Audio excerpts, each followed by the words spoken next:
Bonjour. La mise à jour 4.4 arrive et je vais pas vous mentir, c'est très mauvais. Du coup, on va voir quel personnage le moins pire en vous exposant les avantages et les inconvénients de chacun. Tout d'abord, nous allons commencer avec Naïda. Pour ses avantages, l'animation de son déchaînement est très courte, donc pas de perte de DPS pour le coup. Elle est solide pour une gamine et insensible à interruption.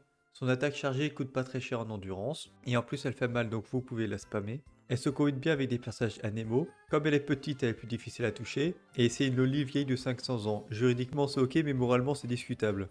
Ouais, chacun ses délires. Au niveau de ses inconvénients, l'application d'Endro n'est pas ouf et dépend principalement de son déchaînement élémentaire qui est très coûteux en énergie. Les attaques normales chargées et compétences élémentaires, c'est nul, on oublie. Les dégâts personnels faibles qui permettent de la ranger bien au chaud loin du front, on la sort de son nid douillet que pour son déchaînement. Les dégâts et une application d'Endro inexistant en zone. Les compositions et rotations d'équipe sont très rigides, on ne peut pas la jouer avec n'importe qui. Kazuo est son meilleur allié, heureusement qu'il est là lui. Elle a troqué son Gnosis et celui de la Raiden afin d'obtenir des infos qui n'ont finalement pas servi à grand chose. GG Naïda, t'as vraiment merdé sur ce fou là.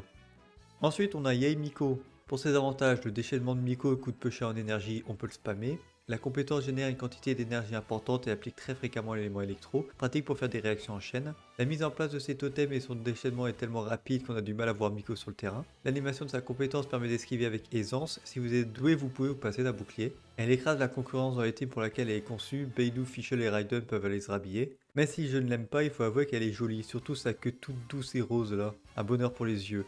Elle a accessoirement torturé des bandits pour le fun, mais bon, chut, c'est pas grave. Hein.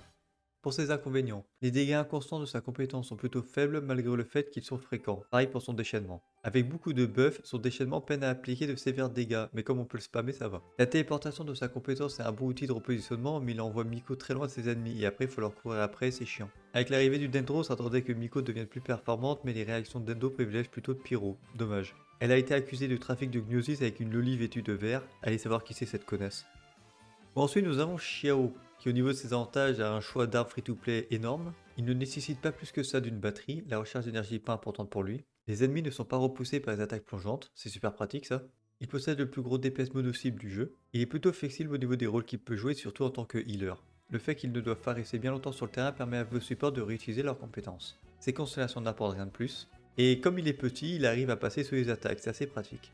Au niveau de ses inconvénients, il ne brille pas par ses dégâts en zone, il fait très mal mais uniquement sur une petite durée, les artefacts qu'il équipe ne sont pas flexibles, il nécessite une team bien investie pour réellement performer, ses attaques plongeantes ne viennent pas rapidement à bout de la plupart des boucliers élémentaires du jeu, son déchaînement offre une survivabilité douteuse ne permettant pas d'esquiver de potentiels dégâts. Il est difficile à maîtriser pleinement, dans un événement au gouffre il a essayé de se suicider, il n'a pas réussi et en plus on l'a grillé, la honte.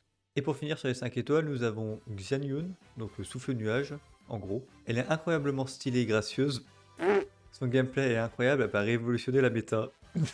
C'est tout ce que je peux dire, elle est malheureusement pas encore sortie. Et pour le dernier 4 étoiles, bah gaming, bordel de merde, le nom à la con. C'est marrant, il sort en même temps que souffle nuage, mais il ne fait pas d'attaque plongée, quel intérêt.